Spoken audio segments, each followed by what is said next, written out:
महाप्रभु धवलेश्वराय नमो नमः। कलानंदीरुधला होइथिबा बाबा धवलेश्वराय नमो नमः। दीपं यदि परम ब्रह्मा दीपं यदि जनार्दनः दीपहरत मे पापो पूजा दीप नमस्तुते। बाबा धवलेश्वर महाप्रभु संसार सुखी रखंतु। आज पवित्र शुभ सोमवार रे समस्त श्रद्धालु भक्त मानक आशीर्वाद करंतु। समस्त श्रद्धालु भक्त मानकर मनस्कामना पूर्ण करंतु। कर्म क्षेत्र उन्नति करंतु। ग्रह रिष्टमान खंडन करंतु। जगतर मंगल करंतु। विश्वर कल्याण करंतु।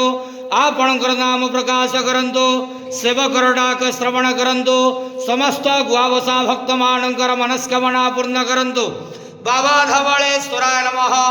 संसार सुखी रखंतलंदे गवार हरि बोलो। आज शुभ सोमवार रे समस्त श्रद्धालु भक्त मानक आशीर्वाद करंतलंदे गवार हरि।